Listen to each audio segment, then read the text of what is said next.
Aujourd'hui, nous entendons beaucoup parler d'instabilité économique. Les crises s'enchaînent, la dette publique inquiète et personne ne semble vraiment savoir où se dirige notre planète. Quand on ne sait pas où on va, c'est utile de regarder d'où on vient. Alors je vous propose de remonter 250 ans en arrière, en France, où tout semble avoir changé. Et pourtant, on va voir qu'il y a des points communs, disons perturbants. Malgré l'influence des grands penseurs que nous allons découvrir, rappelons-nous que le siècle a très mal terminé. Alors essayons de l'éviter et de laisser ça au passé.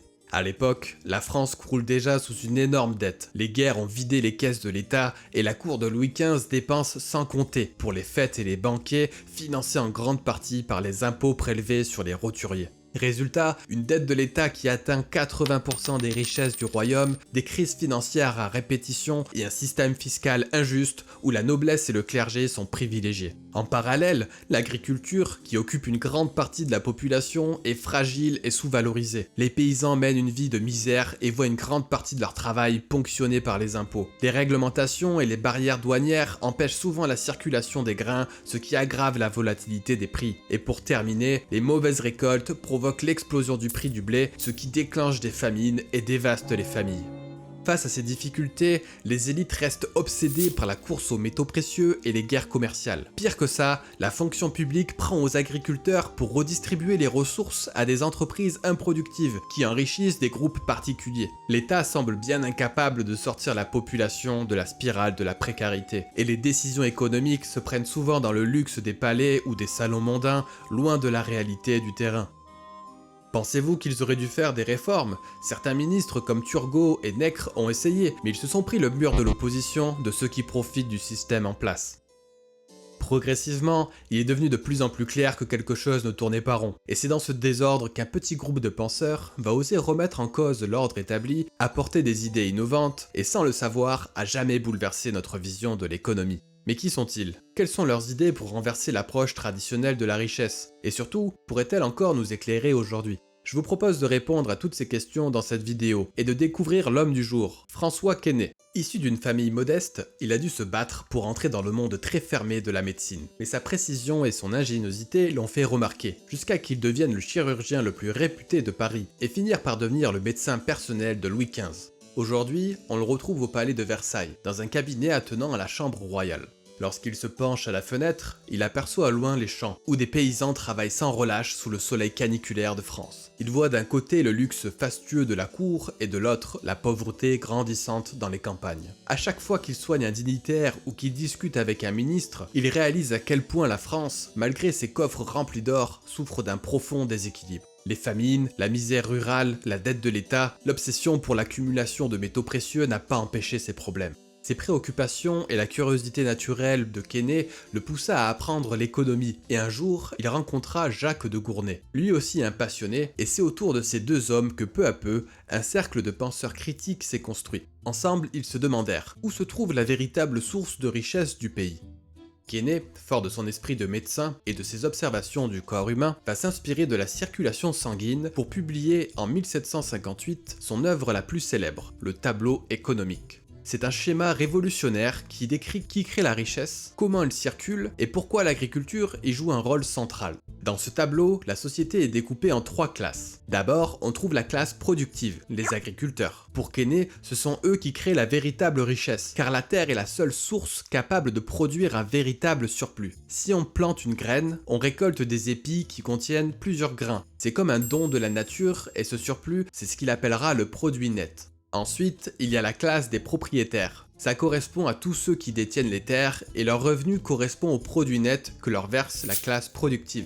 Enfin, il y a la classe stérile. Ça correspond au reste, donc les artisans, les commerçants, les industriels et tous les autres. Si on dit qu'ils sont stériles, c'est pas parce qu'ils sont inutiles, mais parce que contrairement à la terre, ils ne créent pas de nouvelles valeurs. Ils ne font que transformer ou déplacer la valeur déjà existante. Sa vision de l'économie ressemble à un organisme vivant où la richesse correspond à son flux vital. Les échanges entre les différentes classes font que le système trouve un équilibre naturel. Et Quesnay trouve que si on veut augmenter la quantité de flux qui transite, donc la richesse, il faut que la source, c'est-à-dire la terre et le travail des agriculteurs, augmente. Donc tout obstacle réalisé sur les paysans est finalement un obstacle à la prospérité de toute la société. Plus tard, on appellera les partisans de cette théorie les physiocrates. Physio pour nature et crate pour pouvoir. Évidemment, le tableau a ses limites car il sous-estime le rôle créateur de l'industrie et du commerce. Mais Keynes voulait avant tout dire que sans agriculture, pas de surplus, donc pas de vraie richesse. Et son tableau a permis d'introduire une notion majeure, l'importance des flux pour comprendre comment l'argent circule dans une économie. Pour la première fois, Keynes schématise l'économie comme un circuit où chaque classe dépend des autres. C'est totalement nouveau car à l'époque, personne ne pensait l'économie au niveau macro comme il l'a fait. Et c'est aussi un choc, car sa théorie de la richesse s'oppose frontalement aux idées dominantes mercantilistes qui associent plutôt la richesse à la quantité d'or de l'État et à sa balance commerciale. Alors même que cette école considérait que la valeur des produits de la société était créée au moment de la vente, donc lorsque le vendeur échangeait ses produits contre plus d'argent que ce qu'il valait auparavant, la nouvelle école physiocrate a été la première à considérer le travail agricole comme l'unique source de valeur. Les physiocrates prônent un ordre naturel où l'économie doit obéir à des lois universelles. Ils défendent ainsi la propriété privée et la libéralisation des échanges agricoles, estimant que l'État ne doit pas venir entraver le flux naturel du marché avec des taxes et des barrières, mais plutôt protéger la libre circulation pour que la sève économique irrigue tout le pays.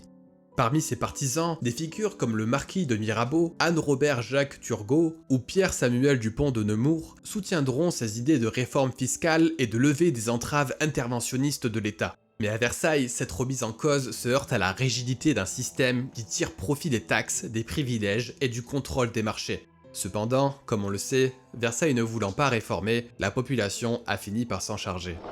Malgré les limites de la physiocratie, elle est la première à décrire le comportement de l'économie en la représentant sous la forme de modèle, et c'est ce qu'on utilise encore aujourd'hui. Et elle laisse un héritage majeur, l'idée que le libre-échange, la propriété privée et une fiscalité agricole adaptée sont les piliers d'une prospérité durable. À travers Keynes, le chirurgien devenu économiste, se profile la conviction qu'une circulation saine de la richesse passe d'abord par la production réelle et que l'État ne se mêle pas de l'économie sous peine de dérégler ses lois naturelles. Aujourd'hui, alors que nous parlons encore de libre-échange, d'impôts et de création de richesses, une des leçons de Keynes parle encore. Revenir aux bases, comprendre que la prospérité repose avant tout sur la production concrète, sur les ressources réelles et la capacité d'une société à nourrir son peuple. Même si on ne dépend plus exclusivement de l'agriculture, cette conviction selon laquelle la richesse ne se limite pas à l'argent ni à la spéculation demeure un rappel important. Où réside réellement le poumon de notre économie et comment veiller à ce qu'il batte au profit de tous? Les physiocrates nous ont laissé un horizon de réflexion toujours stimulant et pour certains aspects étrangement actuel, comme si les problèmes d'avant étaient toujours présents. De votre côté, qu'est-ce que vous en avez pensé? N'hésitez pas à enrichir le débat dans les commentaires et à liker la vidéo pour voter en faveur de ce type de contenu sur YouTube. Merci d'avoir regardé jusqu'au bout et je vous dis à la prochaine pour continuer notre exploration du monde économique.